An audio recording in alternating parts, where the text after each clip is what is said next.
welcome to season 4. Now, guys, I must say I am beaming with excitement because this season is gonna be smoldering, and I'm so excited to be back. I am excited to introduce new faces, new styles, new ideas, and we happen to be starting this season with a bang. I mean, this is a topic. We're starting with a topic that is so close to my heart. I'm very passionate about it, and it is current. It is, like I said, hot, and it is sexual harassment. So right now, here's our new face. This is Jade Brown, the beautiful Jade Brown. Hi, Rochelle. Thank you for introducing having me. You here. Thank you so much. As you guys know, this is our beautiful Ali coming back with us. Don't stop making me blush, you know. But thank you. I'm just really excited to jump headfirst into things, so we might as well get started. Yes. But mind you, this season and this episode is going to be different. Nothing like you've seen before. I agree. Yeah. But also, I agree with you when you speak of sexual harassment being close to your heart. Right here in Saint Lucia, we know that what that is like for our young people, especially our females. But we cannot forget the fact that males are involved. Whether they are the ones perpetrating or they are the ones who are affected, sexual harassment continues to be a big issue in Saint Lucia. And when we look at it worldwide, we know what we've heard coming off of the celebrity cases. Oh, yes. But you know what comes to mind though? We hear so much about these celebrities and what they've done to others. Imagine then what is happening in your general population. Exactly. Those stories that you are not hearing, like you are hearing those of the celebrities. Yeah? Case in point, we had Charlie Rose, who was fired. Matt Lauer. You know? And all these other big names who There's no one saw so many coming. people who have been implicated in this, and I find that more and more women are becoming more strengthened. They feel that they have that encouragement. I guess it's from the general public to come out and to tell their story. And we have so many movements. There's the Me Too. There's so many different movements out there that just seek to empower women and seek to give them that platform that they need to discuss this very prevalent but disturbing issue that we have in society. And like you said, Alison, it's just really shocking because if we look at these celebrities in our own society and regionally and internationally, it's just it's really saddening to think of what our young girls are going through, what's going on in the villages and the communities around our island. So I think this discussion is really important. It's something that we need to discuss, and I'm so glad that we have men on set today and we can shoot questions. And You just let the cat out of the bag, Jade. Oh. But yeah, this is we have some men here. Like she mentioned, we have a small audience, and they include some well-known faces who will be sharing their idea. We're going to be having a bit of a back and forth, to find out what men think about this issue, as well as, we can compare it, really. And get a true balance. Yes, exactly. Yeah, a lot of the time the conversation has been centered around females, women and girls, and what is happening to them. But what about those who are causing or committing the action? So it's a great thing that, one, we have men in the audience, but that we have an audience in the first place. Yes. Season 4, starting off season 4, we're beginning with an audience. And that is something we have not done in the past 3 seasons. So that's a wonderful addition to the cast of the soup.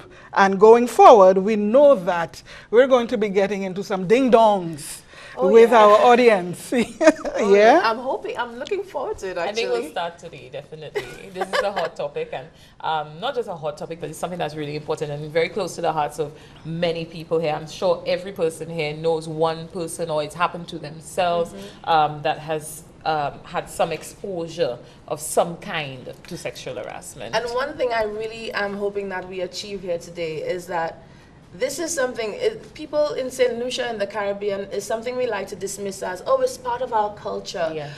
And so you'll find that as strange as it may sound, you'll find that a lot of people, men and women alike, they go through this. They're subjected to this issue and they don't even know it. They're not even aware. So I'm hoping that by the end of today's episode, we'll open some eyes and shed some light on the matter for what it really is, and hopefully get some people to realize that they're possibly going through some stuff that they shouldn't be going through, and to act on it. Even the everyday action, and it is everyday action, that you experience and you don't even realize that you are being sexually harassed. Yeah. Yes. You know, that is quite a thing. But then my question is, when we look at all the harassment cases that are being brought to the in the forefront right now, and you have a lot of those persons, including Martin Lauer, being fired. So there was not a legal a legal impact for him in terms of being taken to court and all of that, at least not yet, but for sure he was fired. In our Saint Lucians setting, we have heard of men, those in prominent positions, and your everyday man who has done such. But what came out of it is the talk, the talk, the talk. And for me, I'm sick and tired of the talk. When are we going to move beyond the talk and really do something about it? Hence the reason why this is such I'm so passionate about this topic, because this is something I definitely hope can change starting now, you know, because a lot needs to be done. This needs to stop. And we need to realize that this is a major issue. It is not it should not be considered part of our culture, something acceptable. It needs to stop. So let's address this matter and put an end to it, or at least the beginning of an end to this issue once and for all. Well, that is one of the points of even having this discussion today. The fact that if we do that in the way that we're doing it, and including the men, we can get our legislators, we can get our policy makers to really get involved and do what they're supposed to do, so that our women, our girls, our boys, and our males get the redress that they need, and those who need to be punished are punished. And I agree with I agree with what you just said in terms of people in general having that safe space to speak. I think that's really important. And we cannot downplay what is happening in our society. We can't. We need to have the proper avenues for these women to go to. We tell them, okay, you can go to the police. But then when they get to the police station, what happens there? It's as simple as that. And then you know what happens? The victim turns around and she goes back home. He goes back home. And it doesn't just happen to us women. Like you said, it happens to men, it happens to women, it happens to children of all ages. But we need to first educate them and let them understand what sexual harassment is, and the fact that they can say, I am not comfortable with this. And once you have done that, it is sexual harassment, and you have to take the next step, or you are empowered. You can make that decision to take the next step. This discussion, I believe that it will touch the hearts of many people. I think that it will also, with some men who do not really understand what sexual harassment is, because sometimes the lines can be a little bit blurred, I think we might make it a little clearer for them. And that's why I'm glad about this. Yeah. Definitely. So as we move into our segments talking about sexual harassment in specific ideas and topics and situations, we will get hopefully our audience to know, you know what? This happened to me. You know what? I am part of this, and I can now play a part in doing what needs to happen, so that something can truly come out of it. So we can move forward. Right. Okay, so we'll be back in a few minutes. We're just taking a short break, but don't go anywhere. You really want to hear what we have in store for you today. Home was meant to be a safe and secure place for children. But for those who witness abuse and violence in the home daily, this is just not the case. Don't let your children become victims of abuse. There are support services available to you and your family. For more information, call 202, the Women's Support Center. Abuse can have a tragic end. Zero tolerance is what you need, my friend. If all women who have been sexually harassed or assaulted wrote "Me Too," we might give people a sense of the magnitude of the problem. Welcome back to The Soup. I am one of your hosts, Alison Isbert, and I'm joined by my fellow ladies on the cast of The Soup. This statement was tweeted by Alyssa Milano, a celebrity and actress. But the Me Too movement has a far longer history. It was started actually 11 years ago by activist Tarana Burke. And she said she created the movement because she wanted a way for survivors of sexual harassment, sexual abuse to be connected. In Saint Lucia, for a fact, we have a pervasive attitude when it comes to sexual harassment and abuse and how we deal with it. I want really to engage our audience in asking them first and foremost, what is your definition, your idea of sexual harassment? You have a term. What does it say to you? How does it speak to you? What do you feel? Sexual harassment. Big word, big phrase. What does it mean to you? For example, we have our gentleman over here, well known, Bennett Charles. Welcome to The Soup. And thanks for being part of our audience. You, based on your social activity, your professional activity, you deal with people from a wide spectrum of society. Sexual harassment, what does that mean to you? For me as an individual, I think one of the things it focuses a lot on is that sort of sexual advancement or connotations made to someone that is not asked for in itself. And I think sometimes there's a confusion in terms of when I use the word not asked for, because I think a lot of times even our males and young men believe that women don't know what to say when they want or what they want. And so there's this expectation that if I make an advancement, maybe it's because she doesn't know how to state what she wants.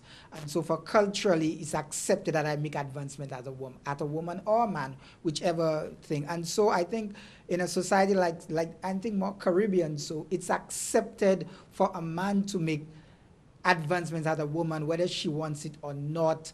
And that is to him how he shows that he's a man, or how he proves himself. And I think that is one of our biggest problems that we have, that too often we believe it's expected that you make advancements at a woman, because whether she's attractive or not, if you feel like you should, you do it. And I think that's one of the saddest things.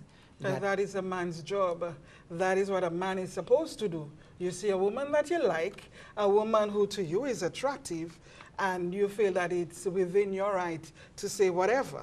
Hey, you look good today in that pants. You know, your ass is, you know, it just looks just right. You know, you have a really tight one. All those comments. But I did not ask you to say that. And even if you want to compliment me, is that the way to do it?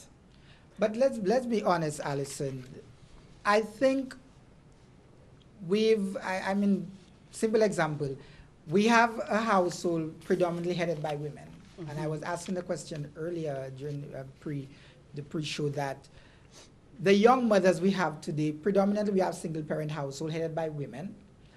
Are our mothers, or parents should say, in a position to raise a young man to deal with a woman of the 21st century? My answer to that, you can only teach what you know. And if you were brought up in a household where your mother before you, in this case the son's grandmother, knows that what defines me as a woman is my level of attractiveness to a male. Mm-hmm. You know, what makes me a woman is the fact that I do have a husband, I do have a boyfriend, I am sexually active, and I can be seen as this attractive person who can attract a man. That is what I know, so that is what I'm teaching my daughter. So my daughter now is going to teach the same thing to my grandson, but in the sense that as a man, you make the advances. As a man, you're the one who's aggressive. What do you say, ladies? I think that right now in our society, I think it boils down to education.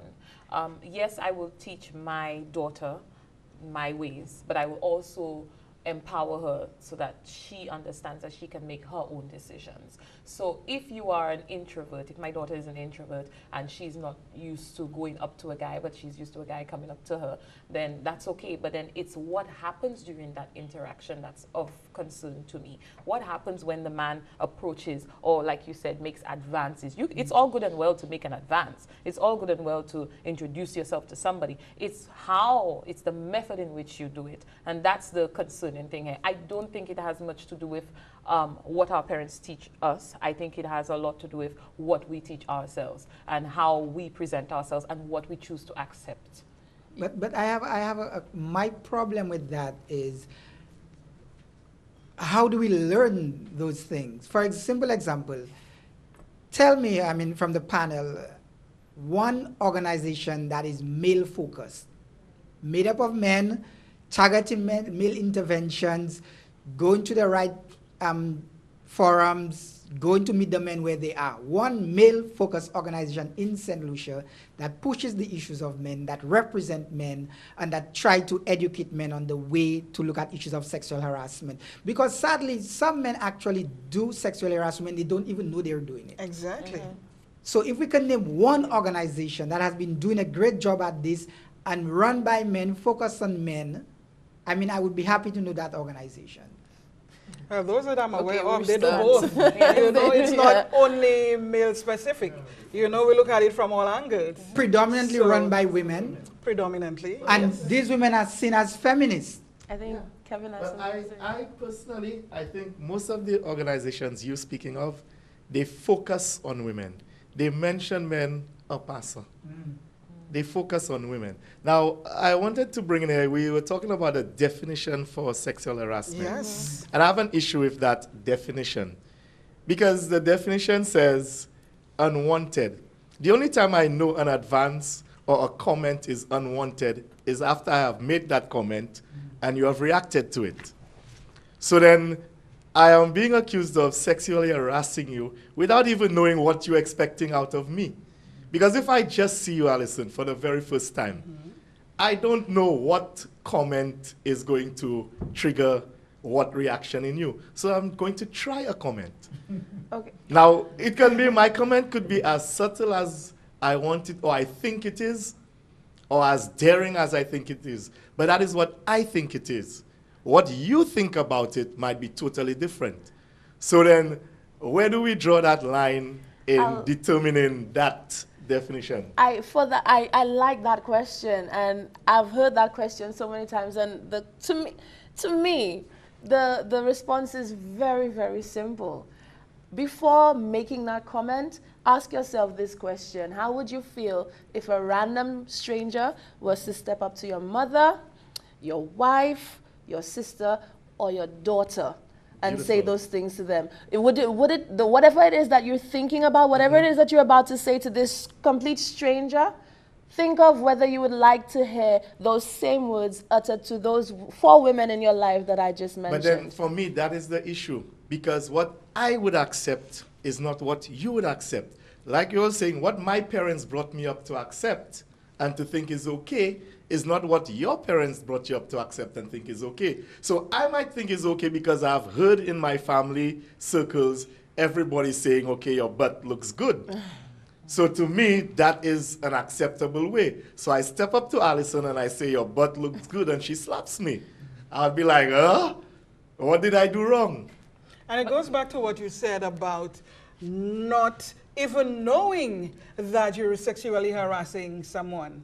But then I think it comes down to, we're living in a society now where we're not living in the dark ages. Thank you. We're not living where it's still 1980, which is still a recent thing. Yeah. But it's not 1980 anymore. So, And even if you live in the backwoods of wherever in St. Lucia, by now you should know, based on your cell phones with data, television, radio, whatnot, what is acceptable and what is not. Exactly. So when you tell me that what you think is okay for you should be okay for me, I'm not accepting that. Because you're living in current society. So you're up and aware of everything else, but you're not aware of that. Let me add on to this. You stated a while ago, what if I make a subtle comment or a daring comment? The mere fact that you're saying it's a daring comment, Yeah, but that's what I'm saying. But it's the daring glaring. is in terms of my understanding of, because sometimes what I might think is daring, you would see as subtle. But if to it you. is daring to you, it would be insulting to me. Not necessarily. Not necessarily, but that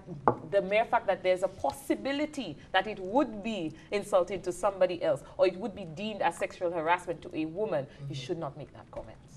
But one of the things I wanted to add, and I think we have done a poor job of it Caribbean-wise, is that while the issue of sexual harassment, and I think Mr. Harris brought it up, is that we've targeted so much, the interventions have been targeted so much at women, that I think the perpetrators of sexual harassment, predominantly men, because we have men who sexually harass, and we live in a society where it's not recognized.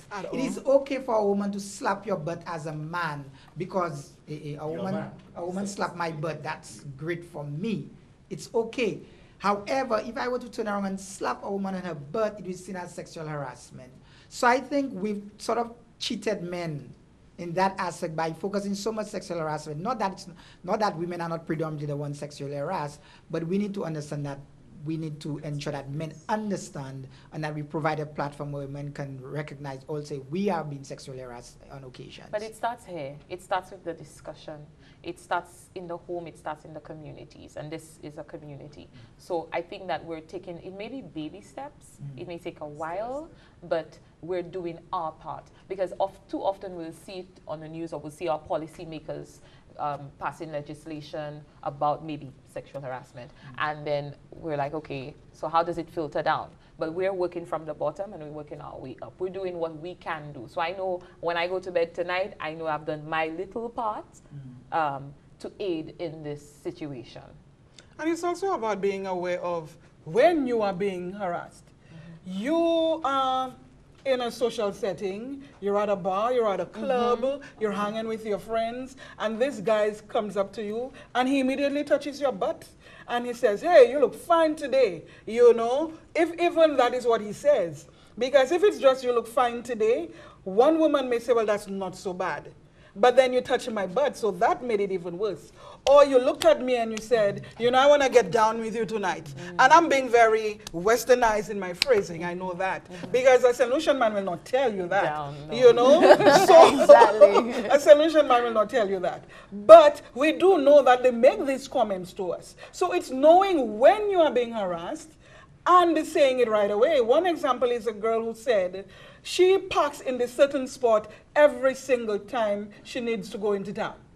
And this particular guy walks up to her and says all kinds of stuff. And she was always taken aback, always offended, always, you know, mad at him. But she never said anything until one day when she said, stop it. I do not like what you're saying to me. It's making me feel uncomfortable. Stop it now.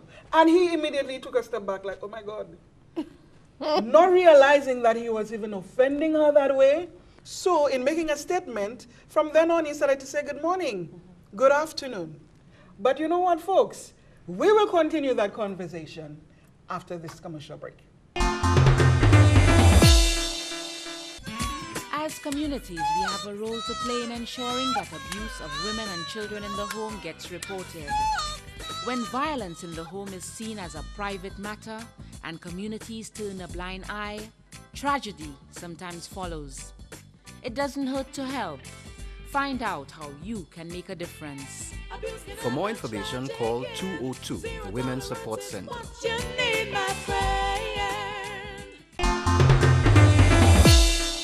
You are back with us watching The Soup. You know, guys, it is always interesting to get the viewpoint of males. What are they thinking? What are they really thinking? Because depending on the situation, the man will tell you the politically correct thing. But what is your true thought? What is deep down inside? So a group decided that they would go on the block and talk to guys about sexual harassment. Talk to guys about women and how they deal with them and what are your thoughts for your interaction. There is this girl that you like, you know, she's hot, she's fine, you know, she's and you want to say something to her, and you say it, but like, hey, part of them disappears. So, we did some video clips to show you what guys are thinking, what guys feel. So, take a break with us as you look at that clip and really get into the minds of some of our males.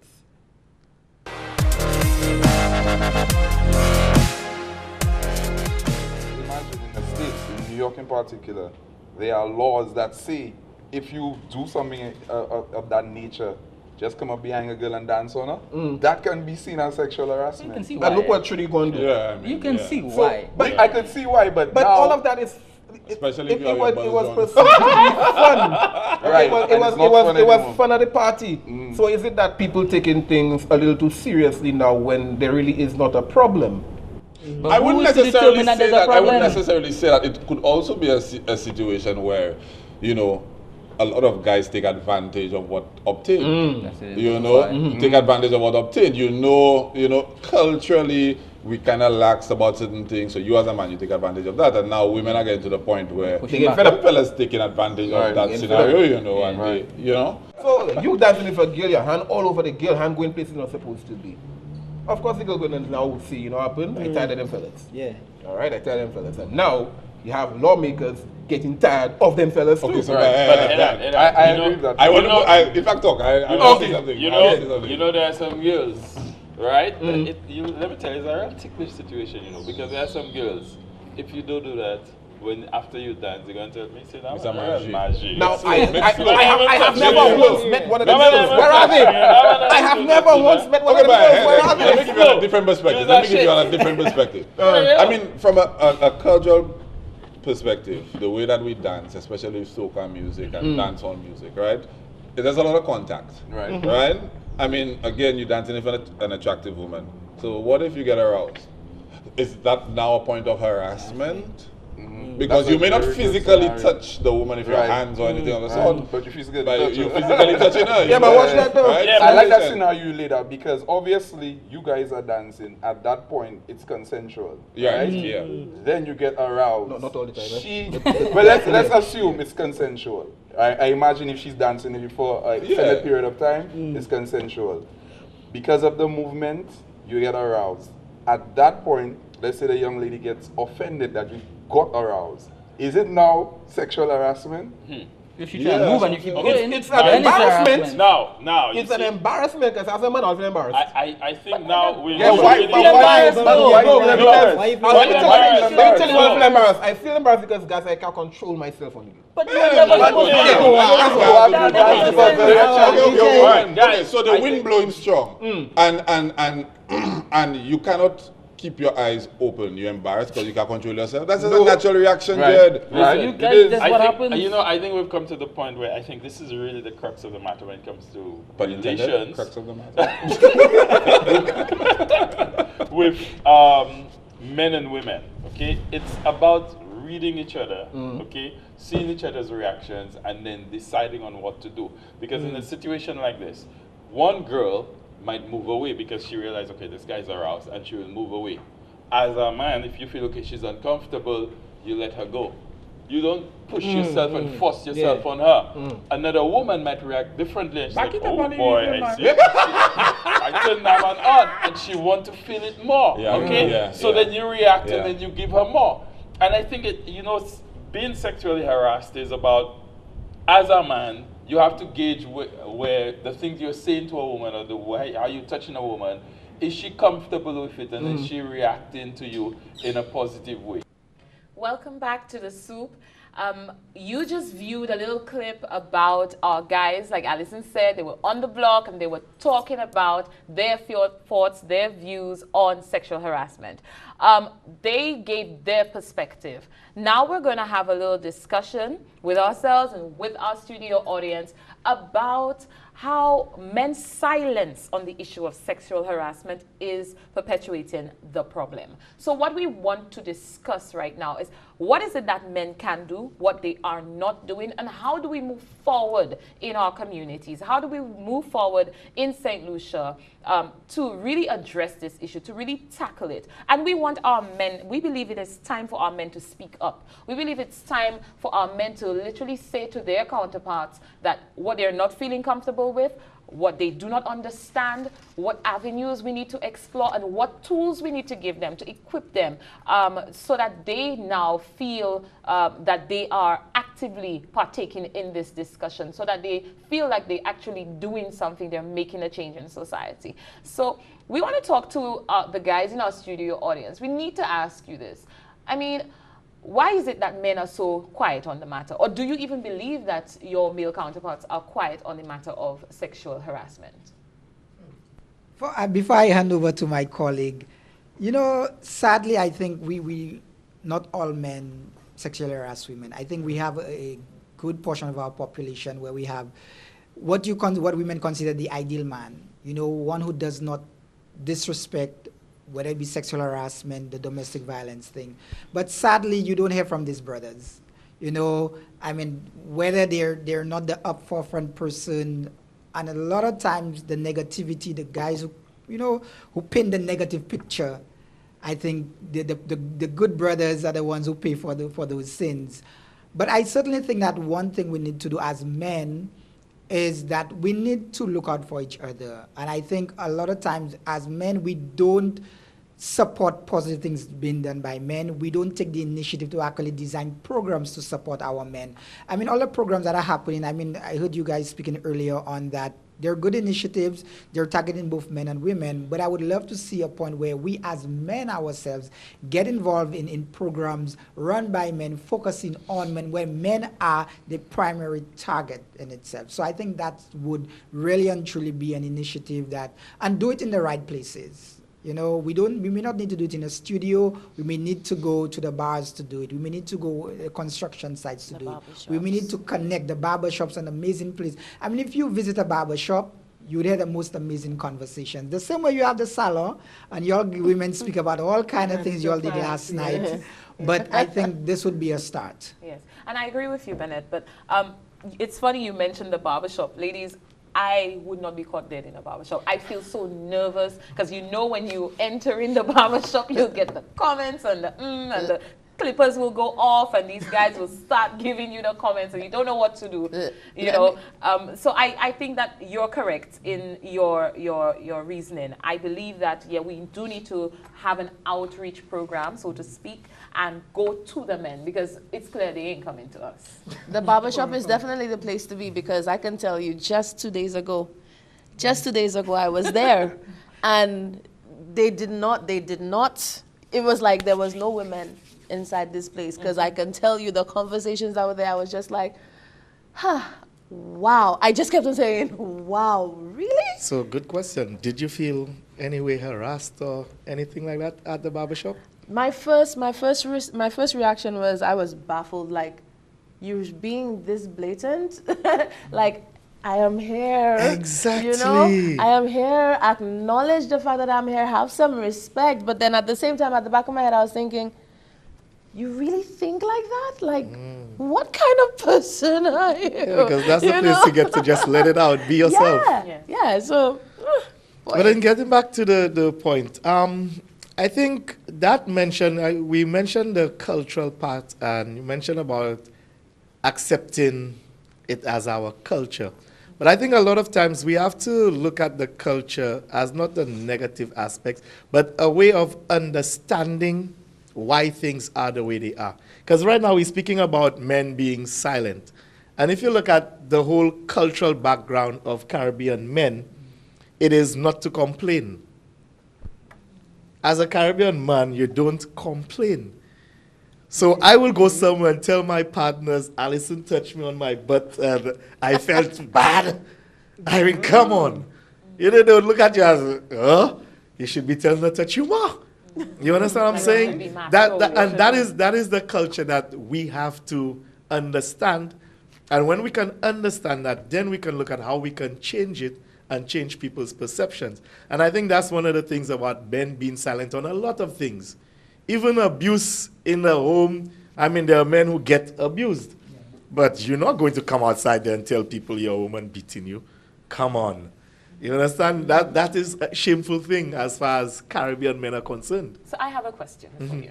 You leave here and you're walking down the street and you witness a woman being sexually harassed by a man.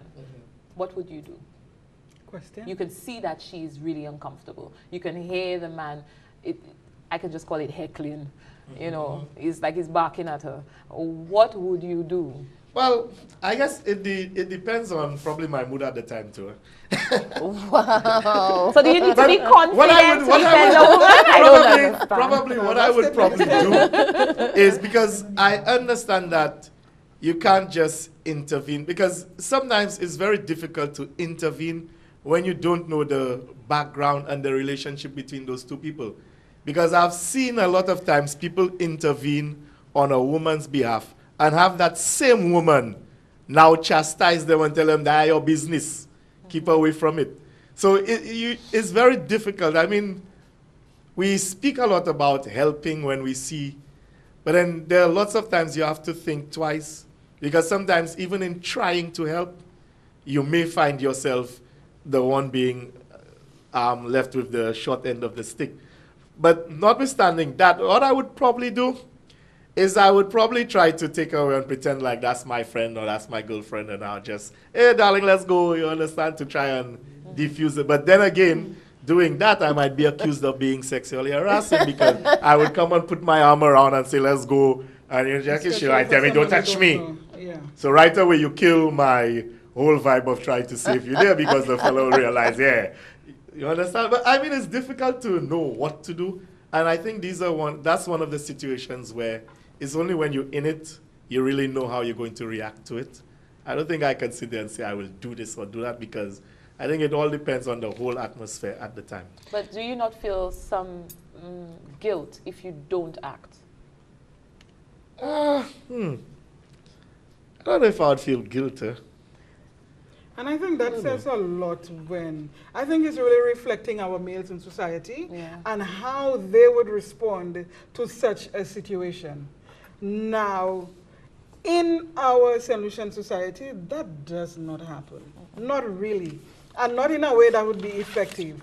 Or some people would even tell you, well, she deserves it. You know, that is something, you did something, and so. But is that really so? And even if you feel that she deserves it, we should still do something. But then I think all of that still comes down to parents, how you teach your children, how you teach your son, how you teach your daughters, so they know what to accept, what not to accept, both from the female point of view and the male point of view. So as you grow into being an adult, then you know, we can see the changes. Another thing you said, Bennett, is the fact that there are not a lot of programs being done for males.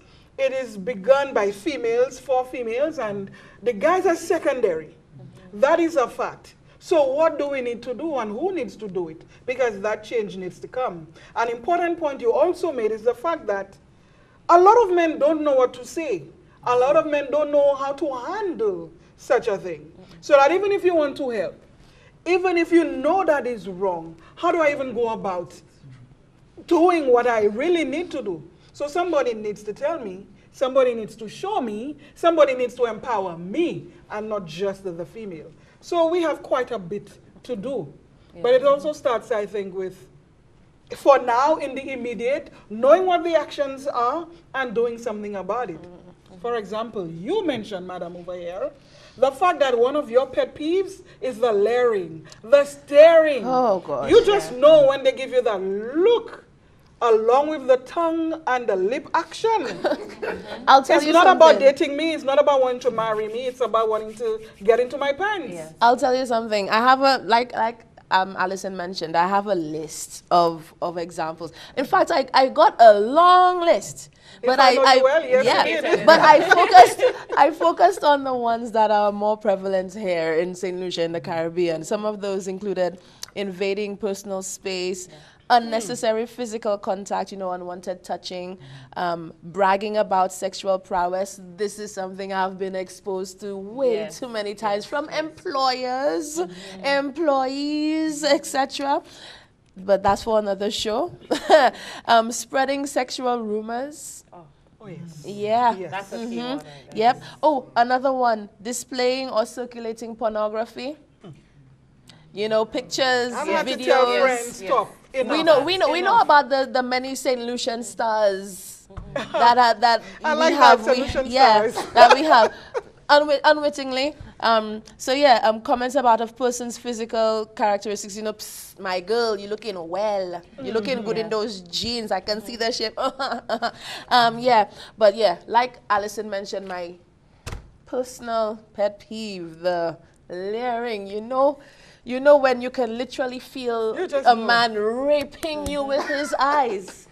You're laughing. You're laughing. At the end of the day, it's not a funny thing. Because I am aware that does, because I myself have sat and watched certain people watching me like, what? This makes my skin crawl. Like, I literally want to... First, I want to have a shower, but then at the moment, I just want to pluck your eyes out. Don't look at me like that. And what I really want to know, we were speaking about this earlier. What I want to know, guys, imagine you walking around, and you see a chick, psst, my girl, come, let me talk to you for a minute. And she turns, yes, let's go. Whatever it is that you want to do with me, let's go now. What then? What then? I believe a lot of them would run. Personally, they're just calling them psychos, but then the woman cannot be a psycho. You're getting what you wanted. You wanted attention. You're getting attention. So why is she psycho? I think as a man, you expect some kind of a little resistance. The fact that you are so... And as a woman, I expect a little bit of respect. Yeah, but I have given you a little bit of respect. I said, how? Can I have a word with you? I did to get your attention. Then can I have a word? Oh my God, I can't. But what I wanted to add to this, and we were talking about it earlier on your pet peeves. Men are aware that they're doing that. And they want you to know that they're looking at you like that. And I'm not saying it should be accepted, but I think we have to be honest that the man wants you to know what he's doing with his eyes and what he wants to do to you. And that is the saddest thing. That's the sad thing about it. And people say, like, why is he doing that? Because he wants you to. He wants you to know that he doesn't want to. It's not about getting married. It's not about dating or whatever. That he wants you to know that this is what he wants to do to you at the end of the day. And that's just it.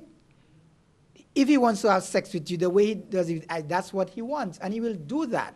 I'm not saying it is right. I'm saying to him, that's how he gets his message across. He doesn't care how you accept it or not at the end of the day. And these are the realities, and this is the conversation as to now, do you think it's okay that if you want to approach somebody, whether it be for sex or not, that this is the way to go? I think that you should be upfront and you should be honest about it.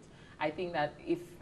Many of our men are not exposed, But if you want something, you ask. Nicely. There are ways and means of asking for it. And we're modern now. There are women who, like I said to you earlier, there are women who want just the, the sex that you want. You understand? The woman might not want a relationship. But you have to approach that with that in mind, and don't let the woman believe that you are interested in her for something different. But then at the same time, you have to maintain that level of respect. But let me tell you a little secret. The man wants to know that whatever he has said to you or done to you, the reason why you may want to go to bed with him as a result of that, not because you have made the conscious decision. And this is where men are fooled. Men believe that she's going to bed with him because I made her want to go to bed. He doesn't realize that really she wanted it maybe more than you. You understand? And sadly, that's the thing. So he believes that all his advancement, they've worked. The way he's raped you with his eyes, they've worked. And so you've given in. And that's the sad thing about it, that the men have lost when it comes to things like that. That's probably what perpetuates it, because if he gets through with one person and in his mind, that's what made it happen for me, I will do it again and again. Now But we mentioned one thing. I mentioned one thing earlier on about the sexual prowess, and I said that is happened at the workplace and whatnot. Why don't we haven't touched there yet, because that is something that's also very prevalent. Sexual harassment in the workplace. Go. That I'm very sure.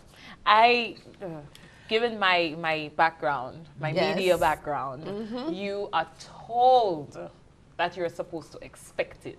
You are told that you're supposed to handle it well. All this with a smile on your face, remain poised, and do the job. Do it like nothing happened, right? An example from me would be I went to interview a certain individual, quite, high standard, and I have a tattoo, and this man, during mid-interview, reached across the desk, his desk, in his office, and he started caressing my hand, because my hand was on the table like this, and I was... Snap, that's what you needed so to do. I sat there, and I looked at him, because I know I can get a little bit rowdy sometimes. So I sat Rowdy there, is good and I sometimes, allowed him, and I just stayed there, and I said, "Are you done?" With a dead stare.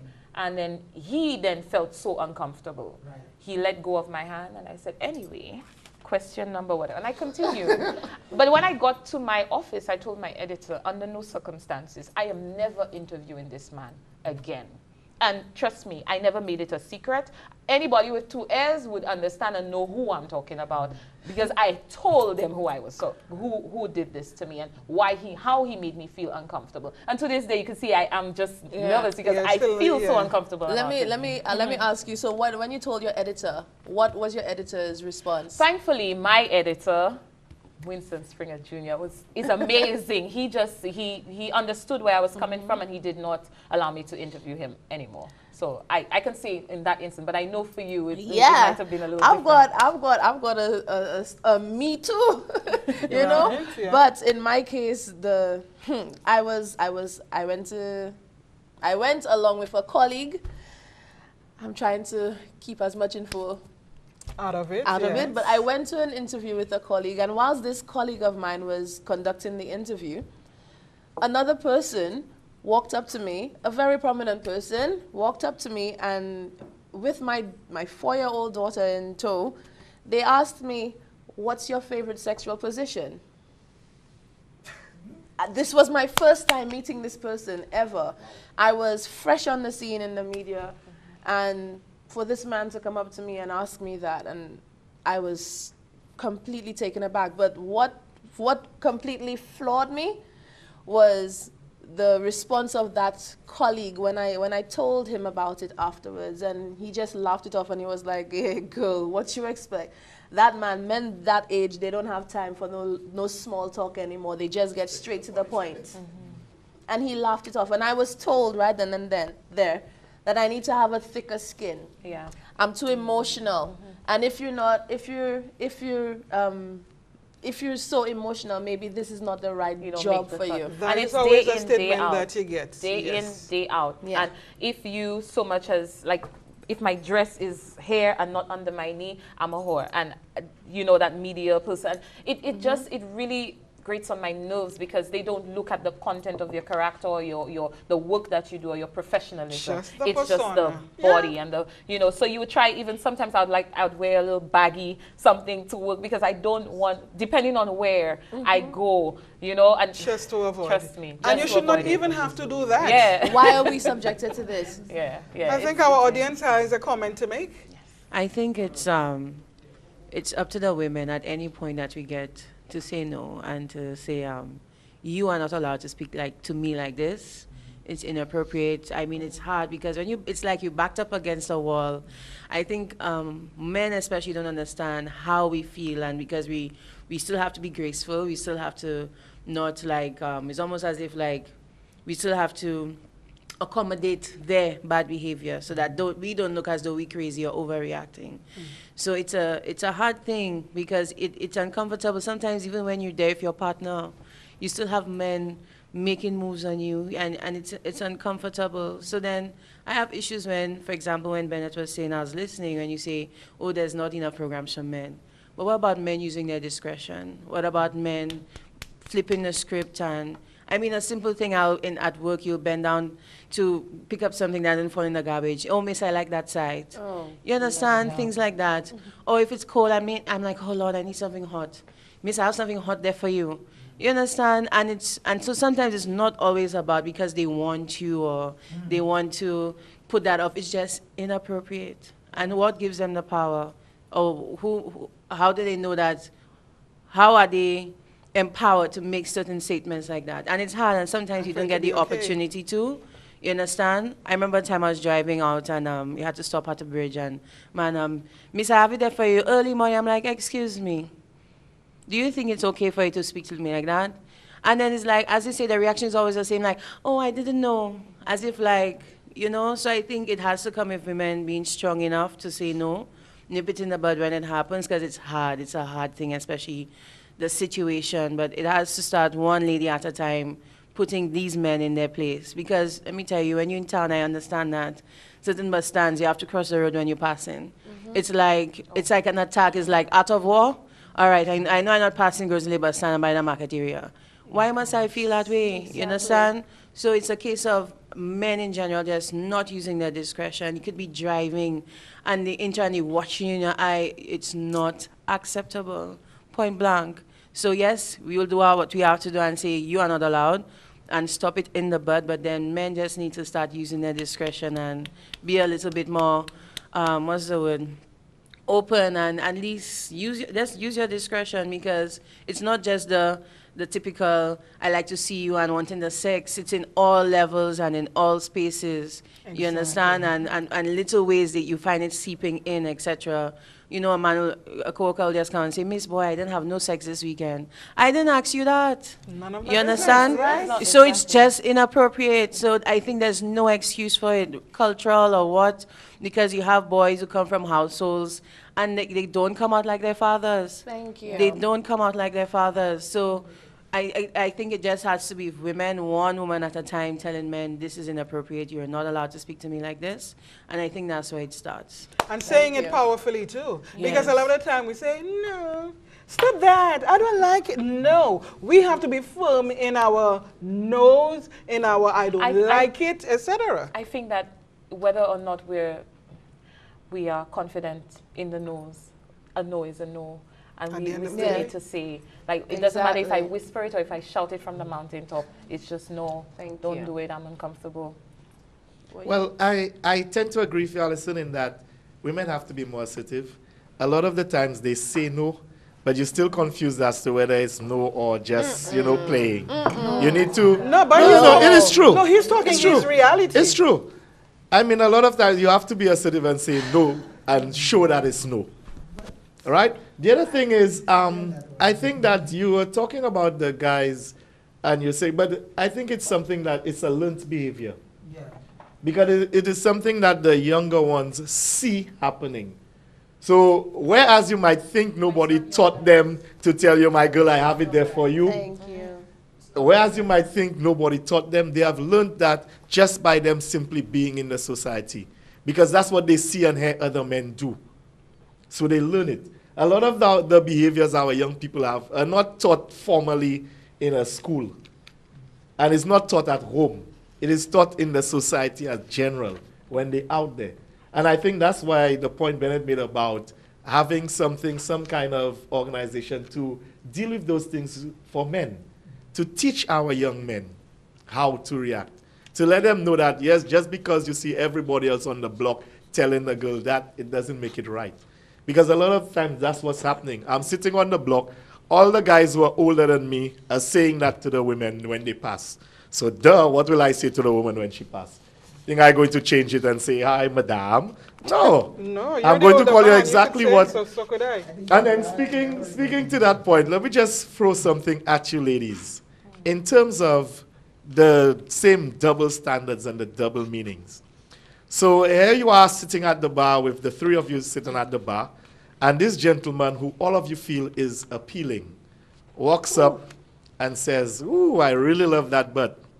And everybody'd smile and then I would walk up now and say the very same thing, and because I'm not as appealing, all of y'all watch me like, get out of here. Let me tell you, I'll tell you one thing. One thing's for sure. I am the wrong one. I am the wrong one. I'm so weird. I will be at a bar somewhere and I'll see this guy and I'll be thinking, oh my God, he is hot. But you see, the moment he approaches me with that kind of nonsense, instant turn off. It's a turn off. Instant turn off. Like, ew. Get away. Seriously, so I am the wrong one. So you could be as fine as hell or average or less. Because looks are not everything. Nah. I cannot. Sorry. Now, I wish that went across the board, but it doesn't. That would be the same if a woman was to approach me as well. Yeah, and it has happened. But don't you think that it does happen where those situations occur? Yes, of for course, a fact. It oh happens. Yes, it has happened to me. Like you said, both men and women walk up to you and, you know, they think they're fine and, well, you agree too that they're fine. And they say whatever and, you know, it's really you, whether you're attractive or not, the behavior is wrong and you react or you respond accordingly, for a fact. And you talk about double standards, you have also the females who commit their own harassment against males. We have not really spoken about that, but it is a fact. And one of the things too is that you hear a lot of people tell you the young girls are so aggressive. That is a fact. I see it every day, even today, leaving my home to get hair, a young girl and what she's telling the guy, and it makes me uncomfortable as well. What is this? You know, so it happens for a fact. But you know, folks, while this is so interesting, we know you want to continue listening to us, so we will do that after this break. Home was meant to be a safe and secure place for children. But for those who witness abuse and violence in the home daily, this is just not the case. Don't let your children become victims of abuse. There are support services available to you and your family. For more information, call 202, the Women's Support Center. Abuse can have a tragic end. Zero tolerance is what you need, my friend.